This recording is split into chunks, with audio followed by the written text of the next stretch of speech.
Too There we late. go. I already did. What we do with this is we have the recording, and we take pretty extensive notes, which we put in those notes upcoming funding opportunities. We put in a summary of the presentation, in this case that Samantha is going to give us, announcements, so you really don't have to take notes at all today. Any links that will be in the notes.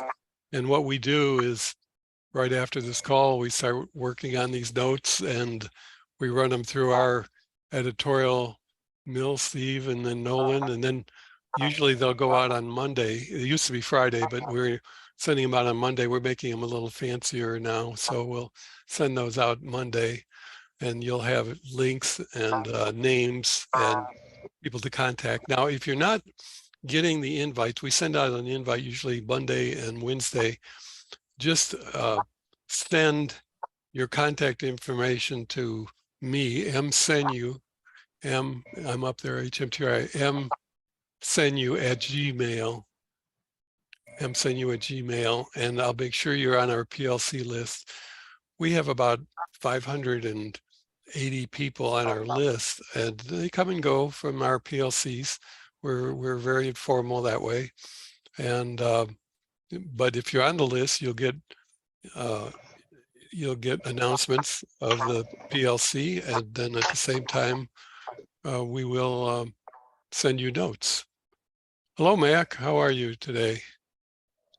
Hello, everyone. And Karen, I don't want to put you on the spot on Mac, but I'm hoping that you'll be able to present on the 15th. Congratulations. Thank you.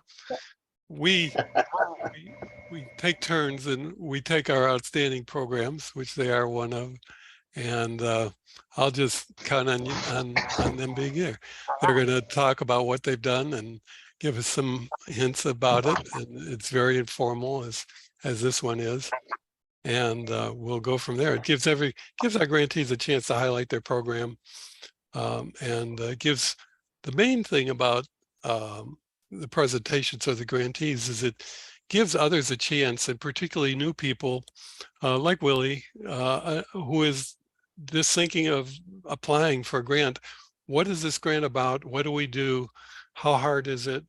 Some ideas of the history of what we do, and it gives us a feeling on what this program is all about. So we usually start this out, and today we're going to talk about a very poignant subject. 70 million people have been incarcerated, have criminal records, and many of our grantees are, when we look at target groups, they include people who have interacted with the criminal justice system, or they may be ex-offenders. There are about 10,000 people released from incarceration every week. It's a major population, and it's part of our target group, and we're going to be starting a conversation on that later today. So let's start with some introductions, and we'll go around just so we know where everyone's from, your name and where you're from. Steve, do you want to start out? Sure. Hi, everyone. Good to see everyone. My name's Steve Fenton, and I work with Mike and Nolan with HMTRI. I'm actually based in Venice, Florida. So good to see everyone. Okay, I'm Mike Senyu. I'm in North Carolina. Again, if you want to get on our list, if you're not on it, if you got the invitations, you're on it. And the notes, msenyu at gmail.com. And Nolan? Hi, I'm Nolan Curtis. I work with Mike and Steve, and look forward to seeing all of you in person in Alexandria, Virginia, in just a little while. So again, happy to be here and happy to be working with all of you. Willie is in Alabama, and he's thinking they're kind of interested in this program. Willie? Yes, I'm Willie Lake. I'm the mayor of York, Alabama, which is located in west central Alabama. I had the opportunity to go to the Brownfield Conference this past year for the first time, and we have quite a few Brownfield projects in our small community we need to work on. Okay, Tricia. Awesome. Hi, everybody. I am from Land Force in Pittsburgh, PA, and we are a program that trains folks to work in environmental jobs, but primarily things like green infrastructure, installation and maintenance, trail building, tree planting, that sort of thing. I'm really excited to be here. Great. Paul?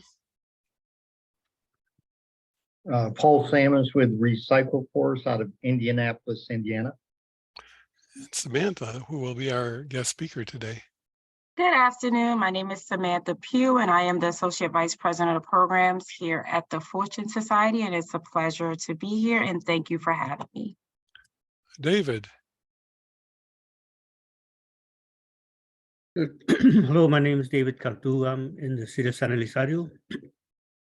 And I'm interested in this program because we do have a real situation out here where we need more skilled workers in different areas like trail building and pipe fitters to anything that can help our communities out here in West Texas. Great, thank you. Iris?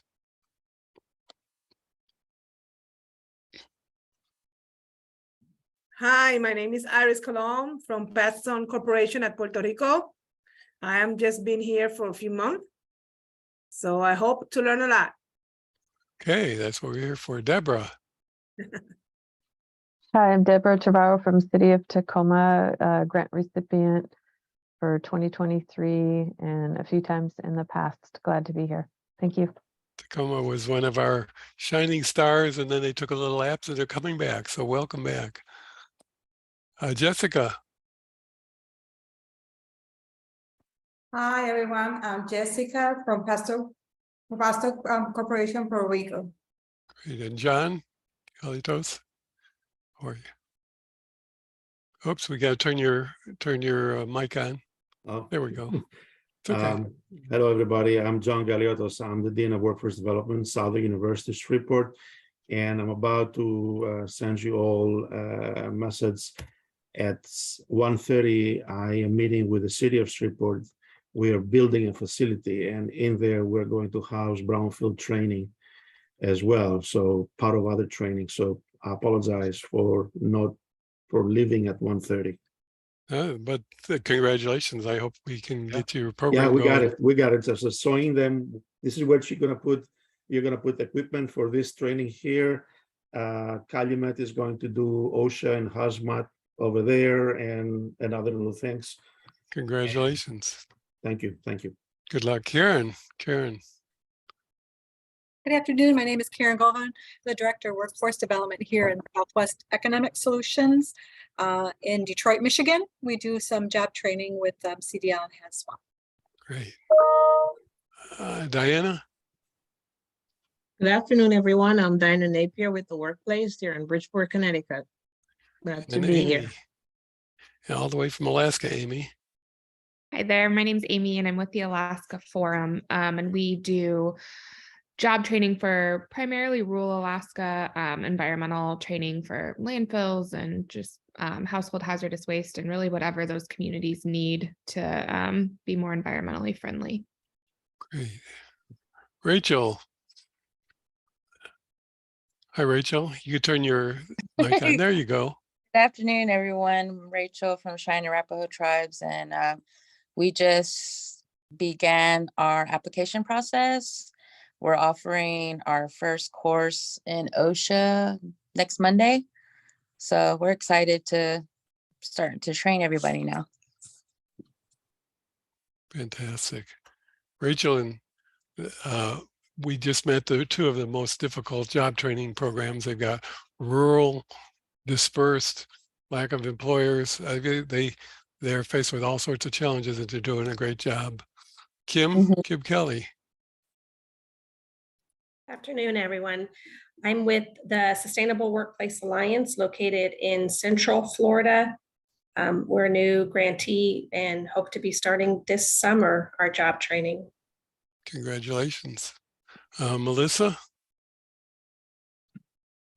Good afternoon. My name is Melissa Echeverria, and I am the Water Resources Director for the City of East Point. Good. How about Mac? Mac? Hello, everyone.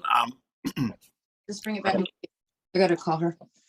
Oh, okay, Mac Alabed, Senior Manager here at Southwest Economic Solutions. Aside from Karen, we pretty much do workforce development for the Brownsfield program. Good. How about Nancy? Nancy Shannon. Oh, sorry, I don't have my computer up with the with the camera on. I'm Nancy Shannon. I'm a new EPA job training project officer in Region 3. Great. We always like to have EPA project officers, and we promise we won't ask you any questions.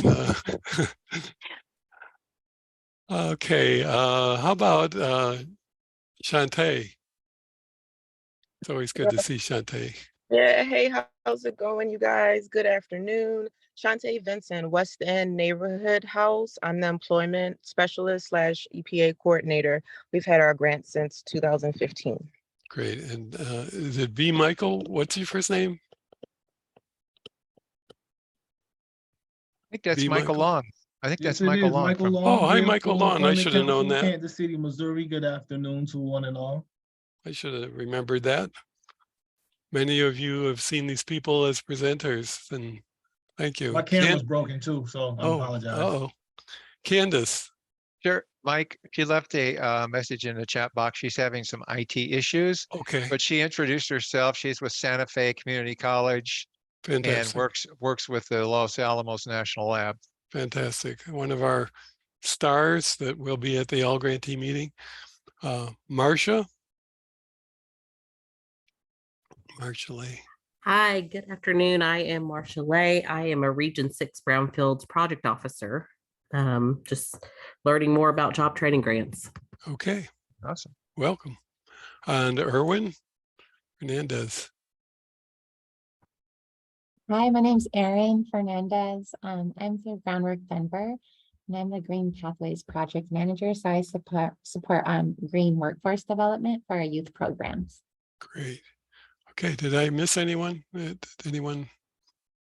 This takes a little while to introduce each other, but one thing about the job training program, we're not like other EPA programs. We're not hundreds or thousands of people. We've got about 59 active grantees now. We're going to be growing, but as long as we can stay in a small group, we try to share information with each other, what works, what doesn't, try to get some ideas, try to find out where the landmines are, try to get everyone funded when they write their proposals. So that's kind of the purpose of this PLC. We meet every 2 weeks, and it's very informal, and we hope to have a discussion as we go along. Well, part of this, we start out with announcements that Steve was going to run through, and one of the big ones, of course, will be our annual all grantee meeting. Steve? Sure. All right. Thanks, Mike. Hello again, everyone. Good to see everybody. Good turnout today. First thing I want to mention is the 2023 in-person annual all grantee meeting, which again, this time will be held in person in Alexandria, Virginia, May 24th and 25th. As I speak, it's possible you may have gotten an email in your inbox if you're on our master email list about this program, and links to, you should have the conference registration and also links to the hotel. And I want to shout out and give a special thank you to our very first 2 participants that signed up. Yes, Mac and Karen, that's you two. You were our first 2 that signed up, so you get a special shout out and thank you. Looking forward to seeing everybody here at the conference too. So it's the 2-step process when you see it in the notes. You should have it in the email, but all of this information will also be in our notes. There's a conference registration form link that'll take you to a Google Forms document that you just fill out some basic questions like who you are and so forth. And then we'll have you officially registered for the conference. And then you need to make a reservation at the hotel. The host hotel is the Alexandria, the Hilton Alexandria Old Town on King Street. And you can make reservations either through the online link that we provide, which is very easy to do. Both Nola and I went that route and registered through there. And or you can call in also and do that. Just make sure they may ask you if you call in which hotel, and it's the Hilton Alexandria Old Town in Alexandria, Virginia. And then also the other thing to remember is the group code for the reservation is HMTRI. There's that acronym again, Willie. You were asking about the acronym earlier. So that's a two-step process. We cover 3 nights of lodging at the hotel, checking in on the 23rd and checking out on the 26th. The 2 main days will be the 24th and 25th. In the email that we sent out today, it gives you an idea of some of the agenda items that are, under consideration now. We haven't fine-tuned and completed the agenda yet, but those are the items that we're looking at covering. So we're excited about it, looking forward to seeing people face to face. If you have any questions, my email is, I think, at the bottom. So feel free to reach out to me if you have any questions. And by the way, you do have to provide a credit card for incidentals. So if they ask you for a credit card, they're not going to bill you for the amount. They just need that for incidentals.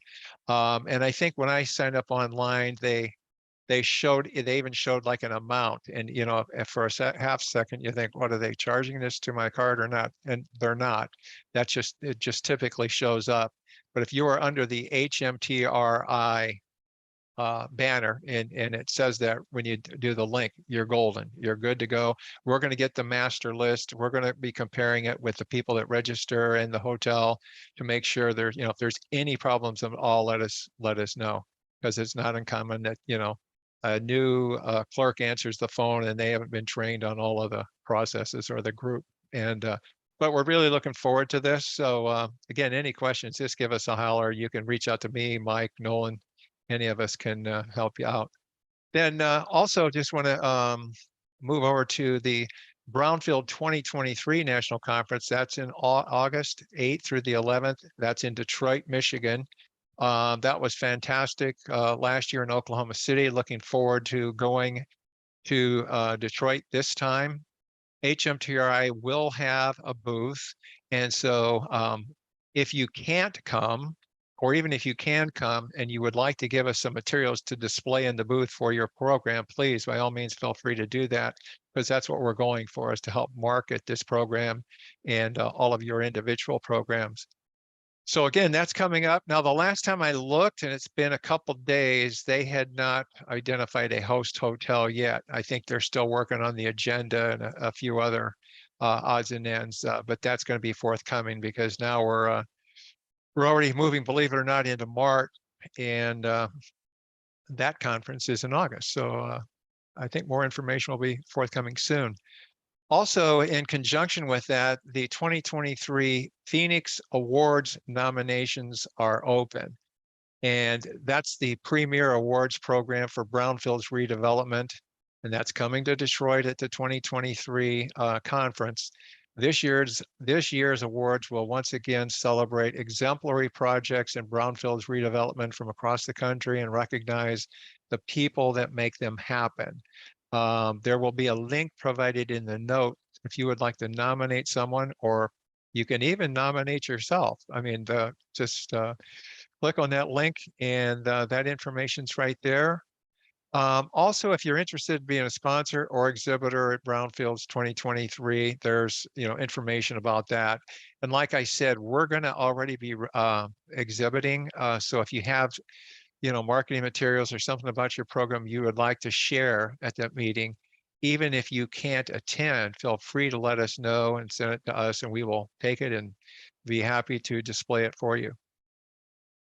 And a couple of questions that have come up, just wanted to run through these. One is for the FY23 Brownfields Job Training Awards, the question is, have they changed from previous competitions, and do you have any insight on what will happen moving forward? And the response is basically, while nothing official has been posted, requests for proposals are expected.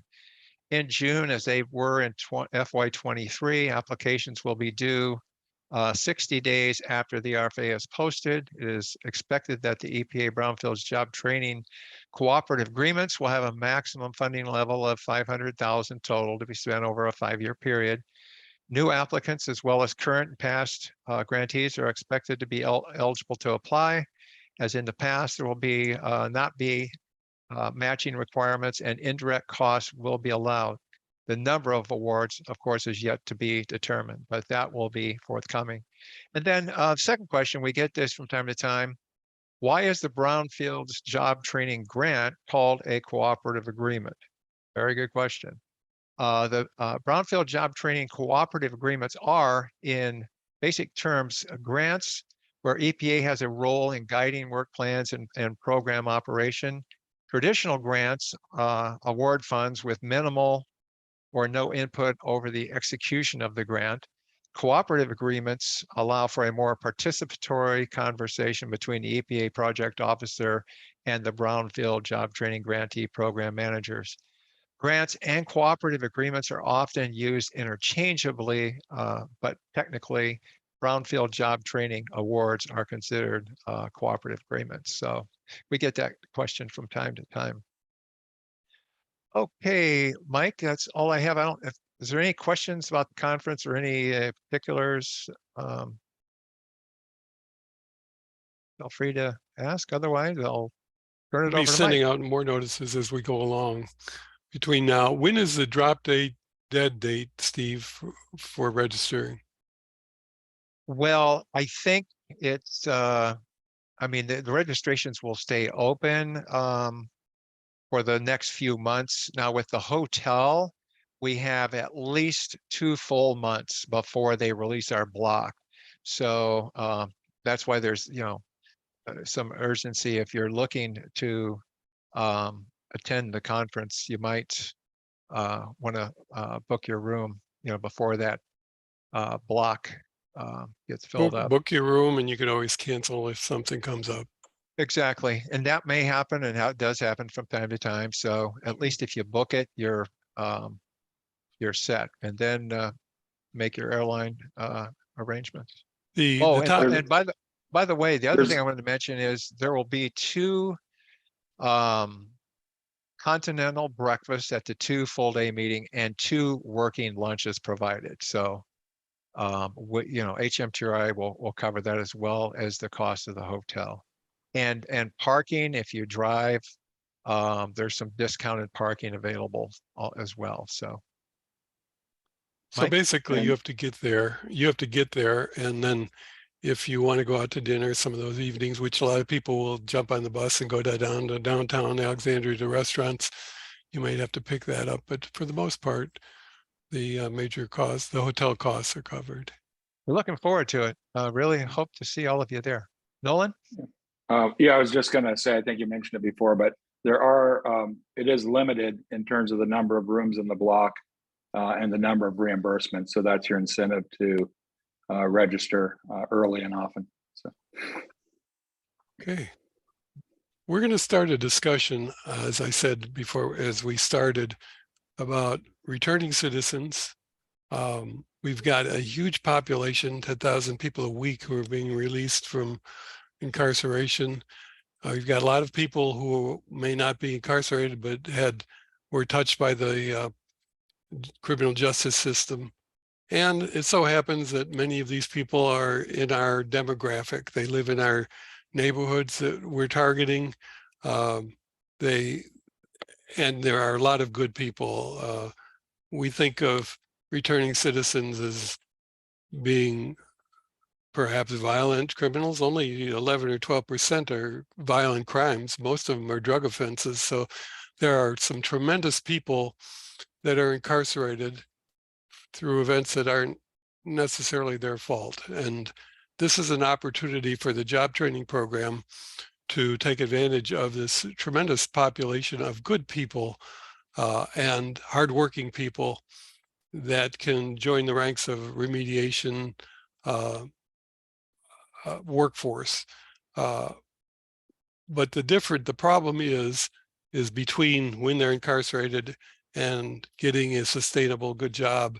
There are tremendous obstacles. And we're going to talk to Samantha about what the Fortune Society is doing to help these people.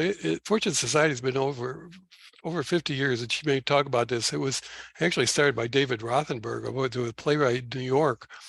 And he felt that, as we do, there are a lot of good people that we can, with proper nurturing and training, we can make them productive members of society in a win-win situation.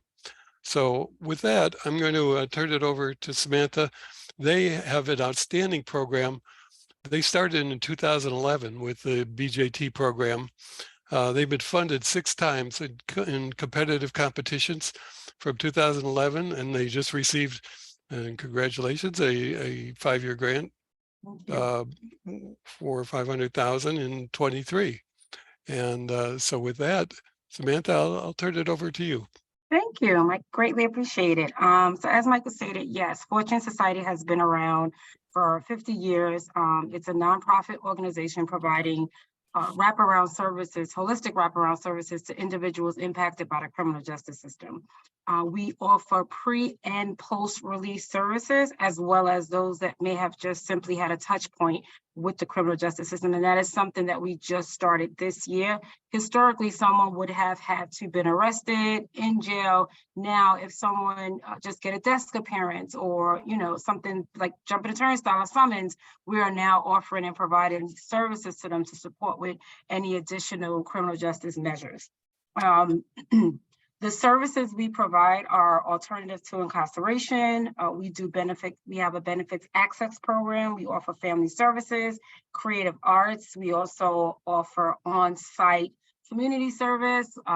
Like now we have, I don't know if you guys are familiar with the rappers, but we currently have Cardi B doing community services at various Fortune Society locations. She's currently at our housing location as we speak. We offer education, employment services, housing, food and nutrition, health services, mental health, substance abuse, and outreach programs here and volunteer programming here at the Fortune Society. Our targeted community, as I just mentioned, is anyone that have had any criminal justice involvement. One of the questions came up, how do we work with partnering organizations? It depends on the services and or the resources that the organization offers. If it's a training provider, we will work with them to do a memorandum of understanding. And there's a very lengthy process that we implemented, whereas myself kind of go out, we meet with the lead of that organization. We kind of vet them to make certain that it's someplace that we want to send our participant. And this process is not only for the partnership, but also if we partner with them with regards to employment placements for our participants. Or there's the linkage agreement. The linkage agreement is usually for our case management department, where we're just saying we're in agreement for these services that the participants may need that could be in a barrier for them to go into the training programs and or employment. Some such as childcare, right? That's one of the big barriers for our women that's coming into the program. They don't have adequate childcare services for their children. So we work with our benefit access program to ensure if they qualify for public assistance benefits that they get that so that they can get the vouchers for childcare services. As it relates to our curriculums, for our general workshop, any participant that comes through our program has to go through either a 2-week and or 3-week work readiness program. That program is to ensure that the participants are prepared and ready to go into either our internship and or our direct full placement employment. There is no one that can just get referred to us and say, hey, our participant has already been working, he or she has work experience, we want to just give them direct placement. Those that have work experience, they are the ones that could qualify for the shorter version, which is the 2-week program. Anyone that completes the work readiness program then gets a certificate just for completing, as well as an incentive. And then we have various hard skill training programs that the participants can go through. To name a few, it's the OSHA 30, which will soon be the 40. flagging, plumbing, electrical, social service, culinary, CDL. Those are some of the trainings that the participants go through. And once they successfully complete, they get a certificate for that. We also do an assessment to ensure that not a participant just saying they want to take the training, but we do an assessment within the intake to ensure that this person qualifies and can go into the specific training. For an example, for a bank training, if someone had their criminal history kind of aligns with something that would prevent them from going into that field, we will not allow them to go into the training program because quite obviously they won't get a job. The ultimate goal of the training programs is to ensure that the participants get job placement after the completion of those trainings. As it relates to the recruitment process, we have an outreach team. The outreach team works with specific organizations such as probation, parole. We're also in the jails in our ICANN program. We actually see participants while they're in the jail. We're currently in Rikers Island and VCBC. We used to be in Manhattan Detention before they closed. And the staff is also going to go to do presentations in various nonprofit organizations as well. And I think I covered it all. Any questions?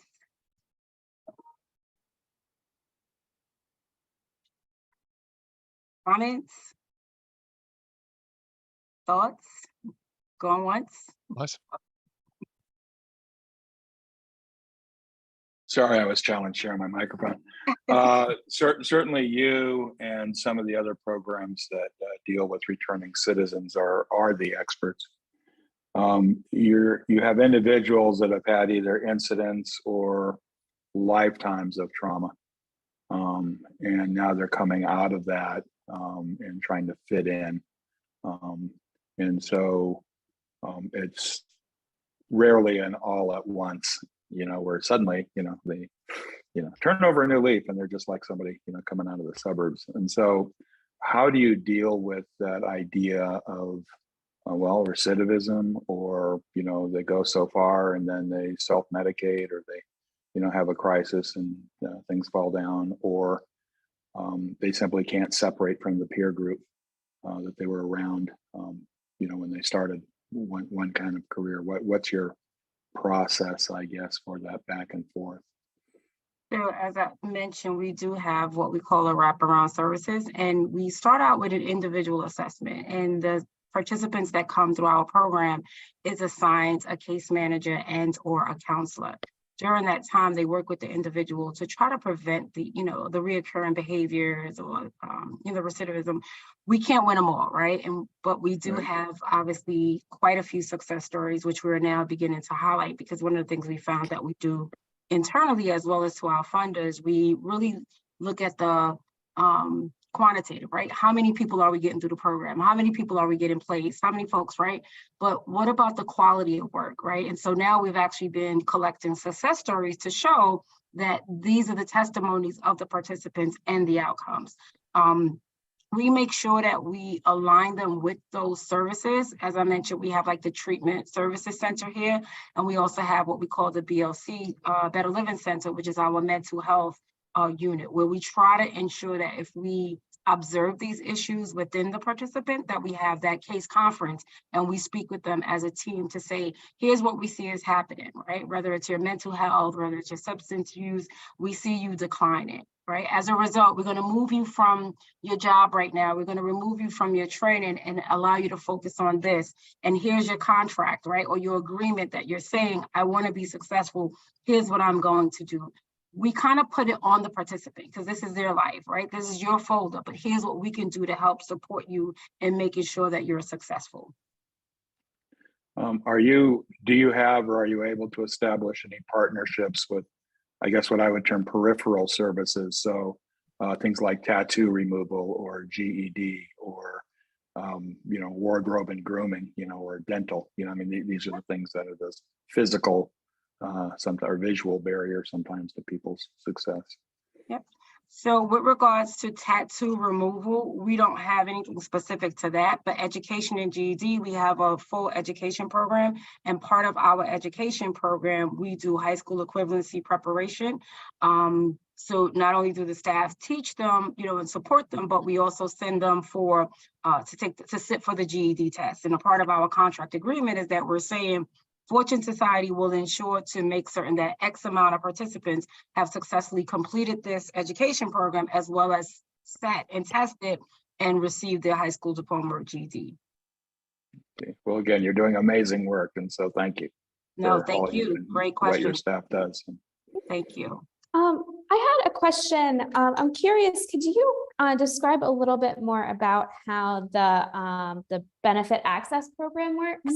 We do a lot of referrals to outside organizations to help with benefits, but it's sort of becoming a larger issue with us. And so I'd be curious about sort of how that works in-house. Sure. So every participant that comes through our program, regardless of the portfolio they end up, they have to go through our admissions. In admissions, there's an intake and assessment which determine what services the participant will need. During that time, there's a benefit assessment where the participant will say whether he or she currently have benefits, either through a spouse or through private commercial insurance, or if they need specific benefits through us, where the staff will sit with them to help them complete that lengthy HRA application. The participants will get funneled accordingly. So if I come in, I'm Jane Doe, I don't have anything, right? I don't even have my ID. I was released from state jail. I came home to nothing. They will be assigned to the full arena program, right? And that person will help them get their ID, help them get their social service benefits. But there may be some come in that they already have that. They don't need that much. They may just need to get their ID. And when they got locked up, the police took everything from them, right? They will go to that track. Awesome. That's really helpful. Thank you. You're welcome. Is that a procedure? I'm sorry, Paul.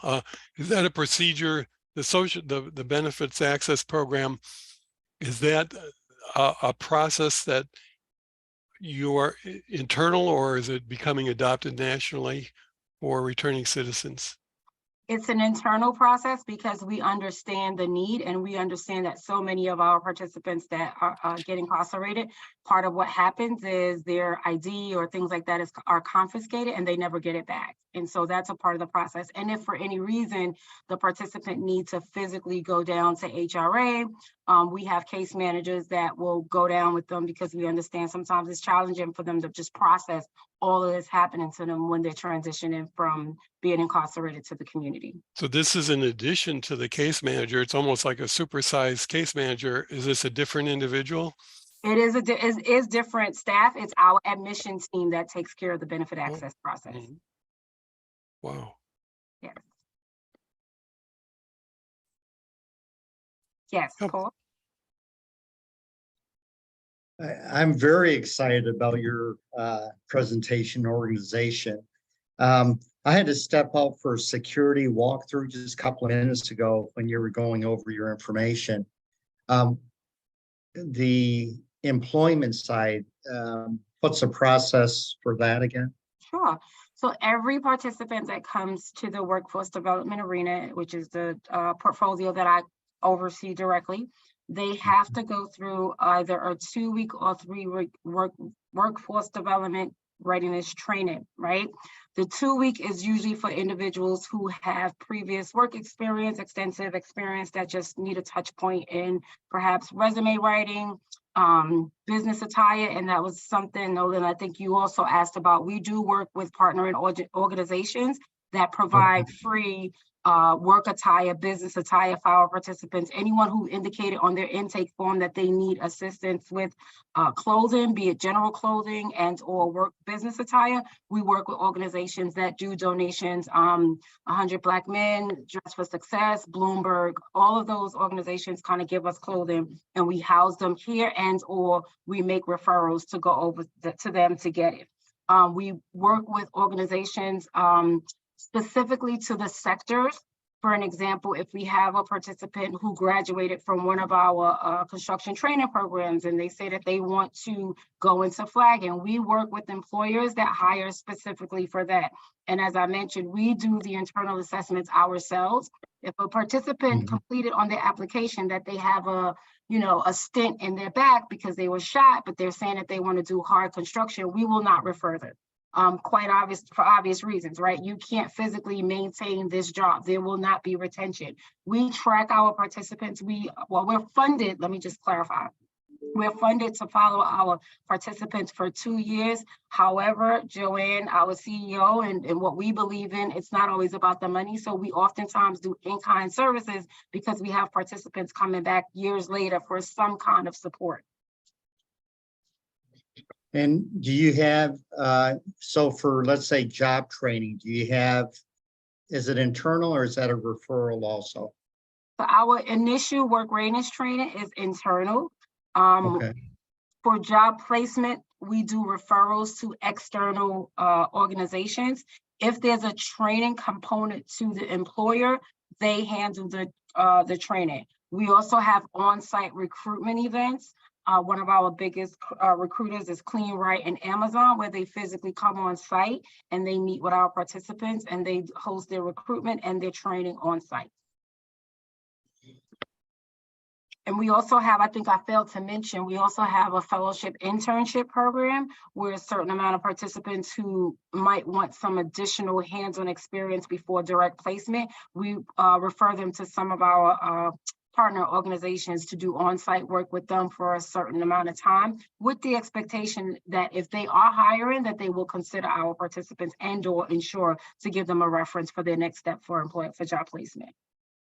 Okay, and you had shared just one more thing, that you also meet with potential clients where they're still incarcerated? Yes. Okay. Do you have any court liaison services too available for clients? Yes, we have, that's a separate entity that's not under me, but we do have within our ATI program that I mentioned that we host, which is the Alternative to Incarceration, our court advocacy team goes in and they support the participants in every arena, such as, for an example, the workforce. They may reach out to us to say, hey, we need a status report on Jane Doe. Is he or she attending their sessions, right? Or they'll go in the system and say, hey, we see the certificate for this, but the note said that they are participating in this. Can you send this over to us because we're in court today and we're representing the participant. We're speaking on behalf of the participant today. So yes. Wow, we have a lot in common. Mike, I'm not going to hold up the group. No. Is there a possibility that we can talk afterwards? Because we could talk for hours. I know I can. And I know I can too when it comes to this.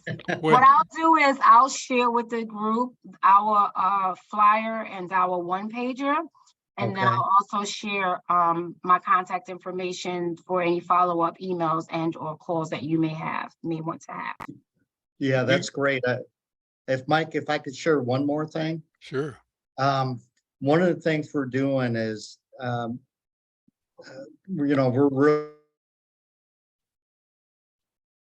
Oh, did he freeze or am I freezing? No, I think Paul's Looks like he froze. Yeah.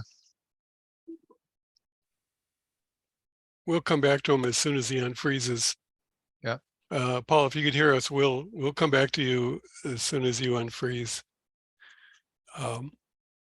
You have a very, very deep program, and it's not by accident that you've been re-upped 6 times. It's fantastic, and it brings to light the whole idea that if you're going to work with returning citizens, you have to be really careful to the extent that you're doing this.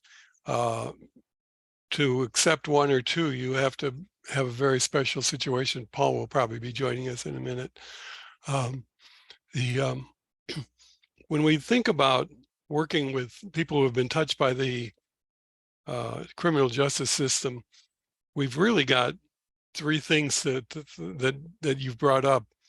One is the participant needs, tremendous participant needs. And we'll go over that. We'll probably be doing a Connect newsletter on this. You've got participant needs, then you've got the instructional challenges, and you've got a special situation with instructors And then you've got your placement demands of placing the people who may have a bad rap or have connotations that of being violent, and they're not violent at all. They're good people who have been trained and vetted and want to start a new career. So when we look at those three groups, we have to look, first of all, if we look at participant needs, they often have no transportation, they may be homeless, they may have PTSD depending on how you're recruiting, they may have mental issues. Paul has talked about this. They may have health issues for being incarcerated for a period of time. They have street and administrative debt. They may owe, many states are not very kind to returning citizens. They may have to pay court costs, administrative costs. They may have street debt that they've got to overcome. So these are huge number of our obstacles and constraints that are returning citizens have. The danger here is if you have a mixed group and you have people who are brought in from all walks of life, and you have some ex-offenders, you have to be really careful in your screening because you have to try to appreciate these issues they have. When we look at instructional challenges, and interesting enough, Samantha has gone over this, is fantastic, this 2-week period where you have a chance to look at life skills and readiness skills and start to determine how you could bring them up to speed to the rest of the class. But you have to be really careful about choosing your instructors. If you're doing environmental training, these people may be, these instructors may be used to teaching engineers or people that are well accomplished. They're not used to talking to someone who's been out of the loop for 10 or 15 years. They've not been in a classroom setting. They may not even be familiar with the classroom setting. Hey, Paul, welcome back. We're talking, and I'll turn it back to you where you left off, but we're talking about the three, with regard to Samantha's program, the participant needs, and we've talked about so many of the things you've talked about, the lack of transportation, homelessness, mental PTSD, the health issues, street debt, administrative debt, all of the constraints that are facing people that are trying to return as citizens. And then, of course, we're just starting to talk about instructional challenges, and we'll talk about placement challenges in a little bit. But we interrupted you. Paul, go ahead with what you were trying to thought was. Yeah, one of the things we established almost a year ago was a court liaison. And so we support our, for those that don't know, we have an employment social enterprise. So it's a transitional job for reentry program for those that are coming directly out of DOC or the county lockup or the feds.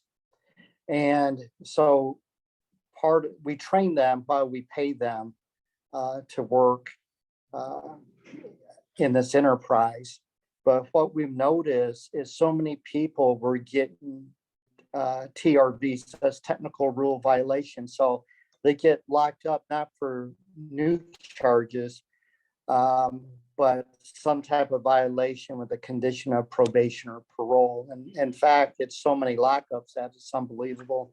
And sometimes we have the same person that has probation and parole and maybe sometimes a third, community corrections. So they could be in compliance with one or two of their oversights, but the third one may get violated. So we're trying to ease that, and by representing or being an advocate or supporting them in court, we find that just being there as their employer, they don't get locked up. And we see this over and over and over again. So if people have jobs, they're released, but the people that don't have the good fortune of being employed, they stay locked up. And what we're doing now is working with the prosecutor's office in Indianapolis. And we're going to start with the public defenders, including them into this process and trying to have a representative in certain meetings with the judges. And it's a journey, but we have some doors opening. So that's why I was so excited about the Fortune Society joining us today. And like I could talk for a long time on this, but what we're finding is a lot of our new participants that come to work here, until they get their first paychecks, they don't have the money commitments, such as, they have to go to classes that cost some money. There's nothing free there. They have to get drug drops, get tested to see if they're clear or sober. And a lot of people that don't have that money won't go. And then that's an automatic violation that could get them sent back inside. And so, all these services that we're all doing, and I know this has to do with brownfields, but for those that may not be aware, we're actually building our new home on a brownfield. And we're so excited about that here in Indianapolis. So we're using our people out there to help, keep the site clean and going down the home stretch to the completion of our building. So hopefully we can help that many more people in our area. But it's very, very interesting. So again, we're working in the court systems and also with our legislators to help minimize some of these proposed bills that are coming out of both the House and the Senate. And that's where a lot of our focus outside of our transitional job program is heading, so we can help more people. There's just so many people that can't pay their fees and fines, and they get locked up over and over and over again. And it may be 3, 4, 5, 6, 7, 8, 9 times you get locked up. And then without being able to pay for, court costs and those things. So that's what I wanted to share, Mike. I could talk for weeks on this stuff, and everyone here, I know I'm preaching to the choir, but just appreciate everyone and what they do and in the service of training and helping people move forward in their lives. Well, I think the important thing here is that if you're going to be servicing returning citizens, to appreciate what they're up against. And now Samantha's got the internship program, which can help a little bit on that. And you also have an apprenticeship apprenticeship program with the union, don't you? Where there's further opportunity once they're through your program.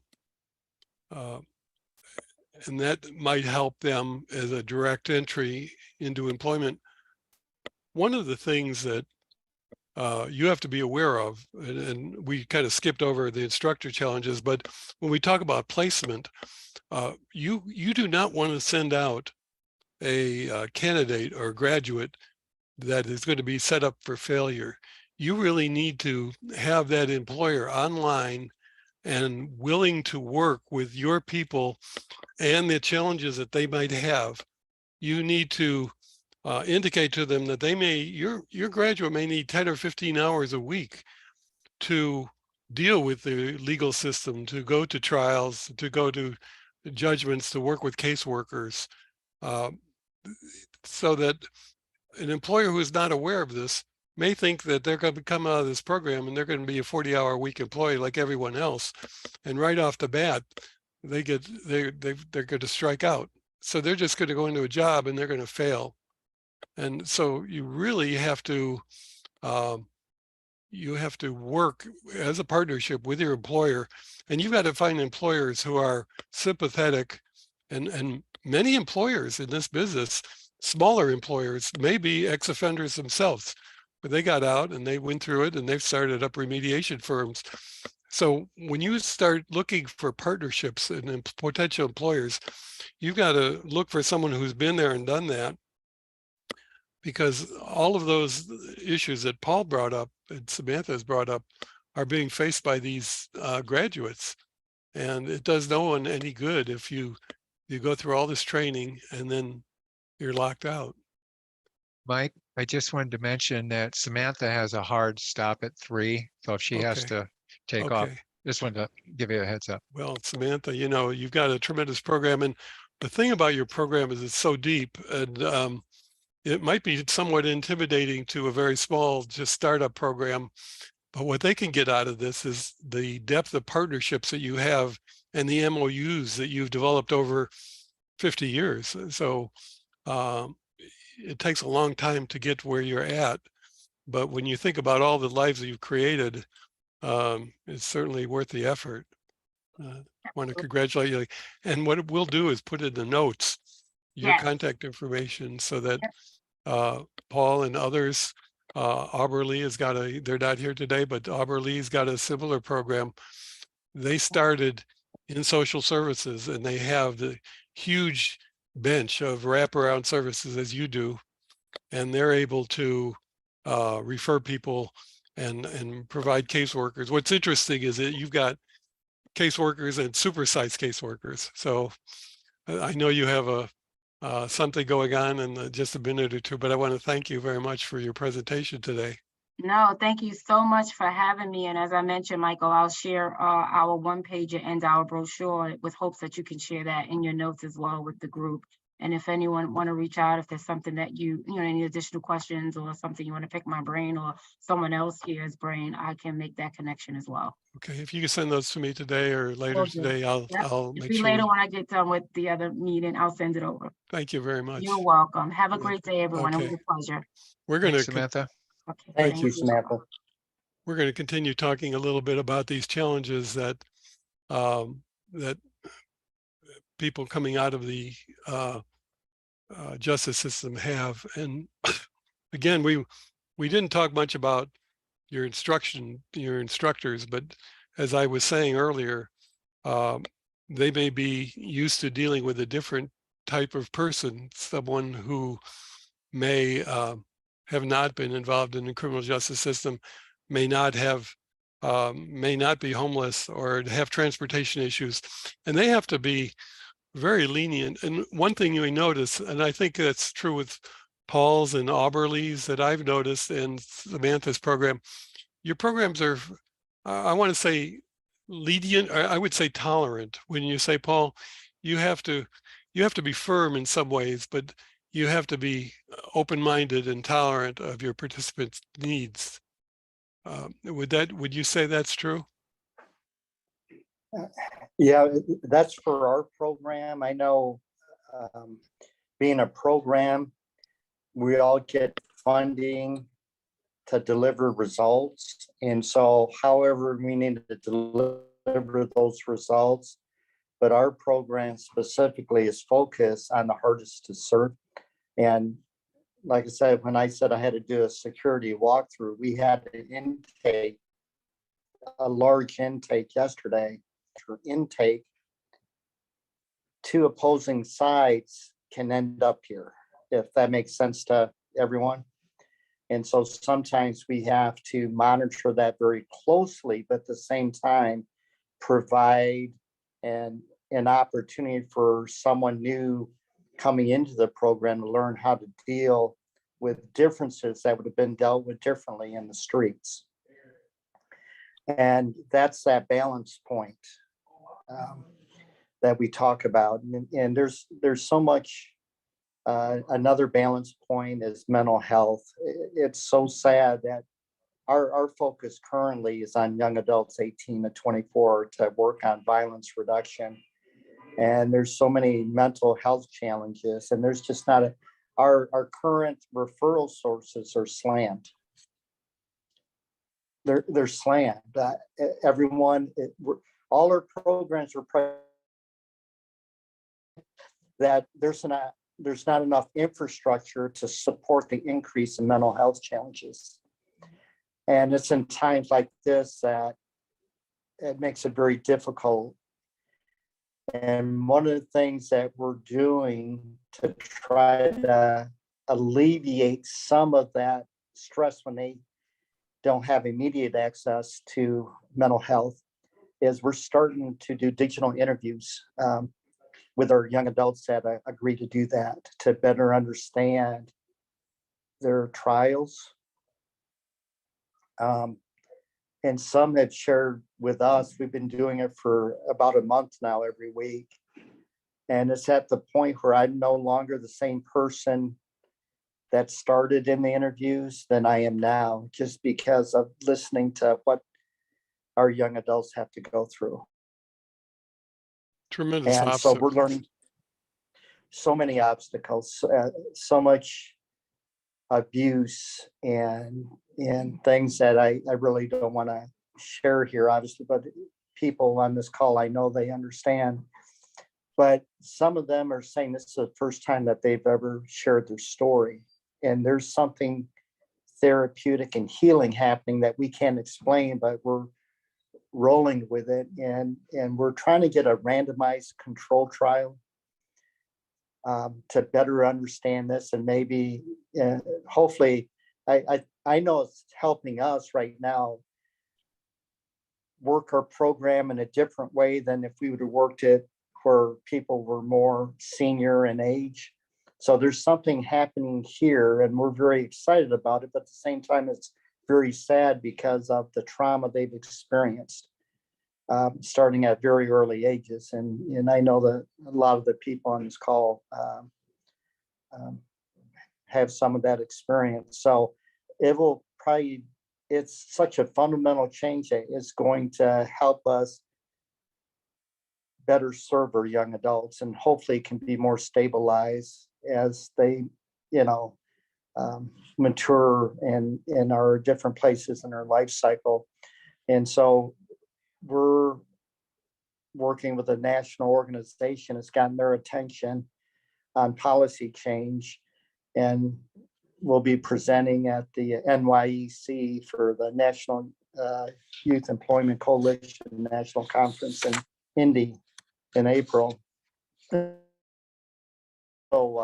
depending on how that goes, I'll be in Washington, DC in May to talk about our program. So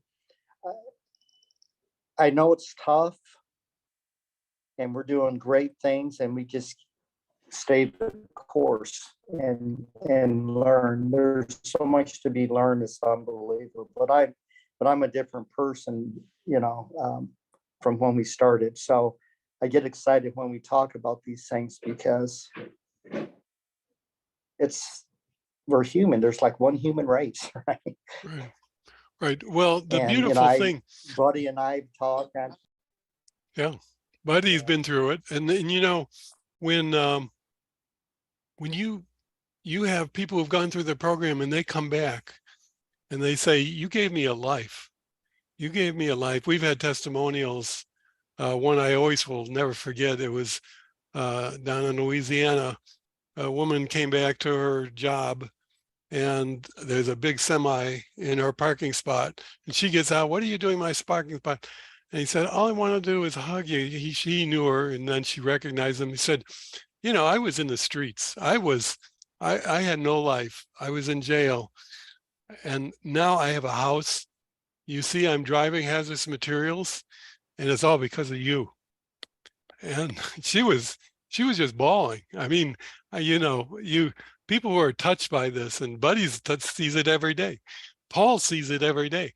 I used to say, you're paid in hugs when you see these testimonials of you're giving people their lives, which they wouldn't have had.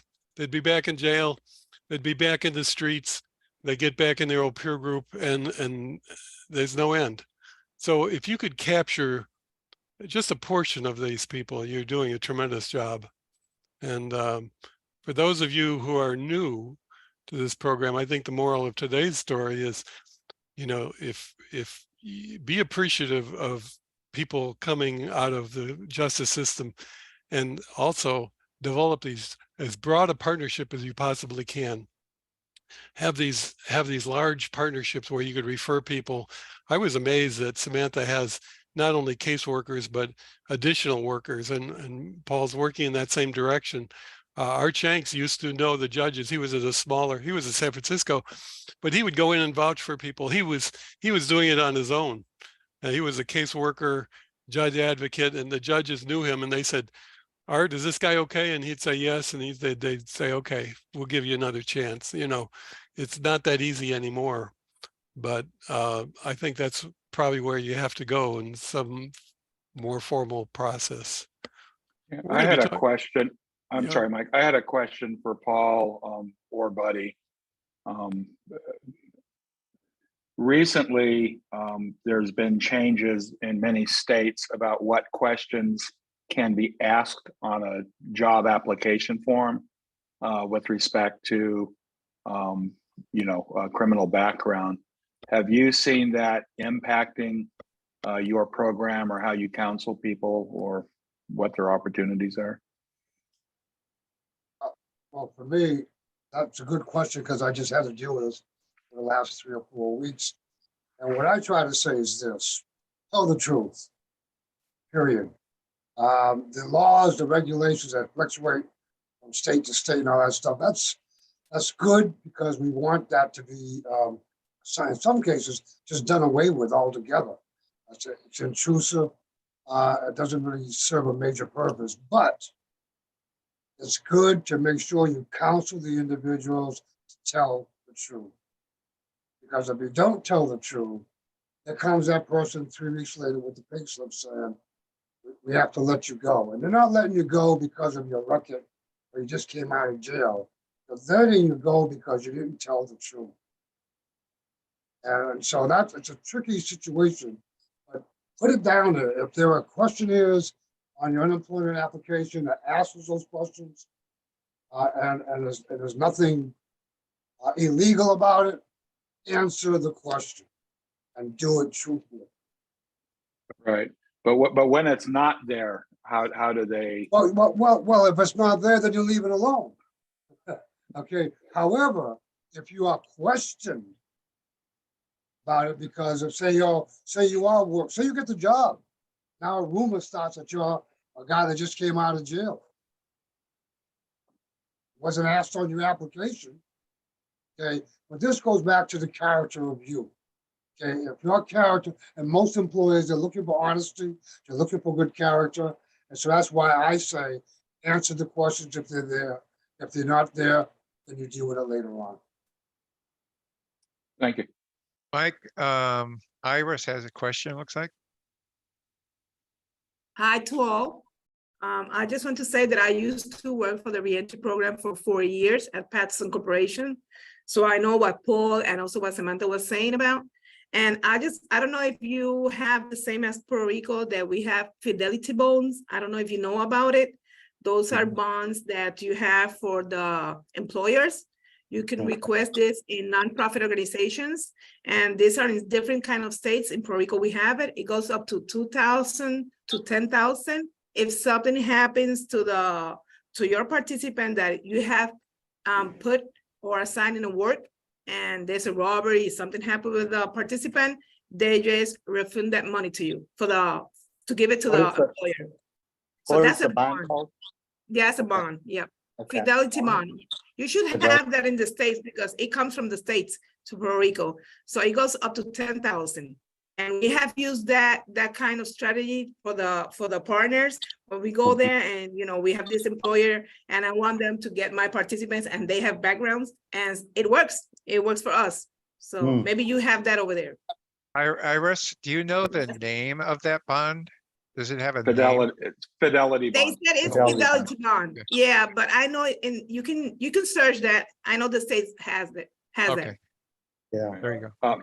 The other is in some jurisdictions, and it's more specific to the contract. Under some contracts, there are incentives and tax breaks for employers who hire, basically people who are underutilized or difficult to hire. So that might also be something you want to research to see if that's another incentive you can give to employers or inform them.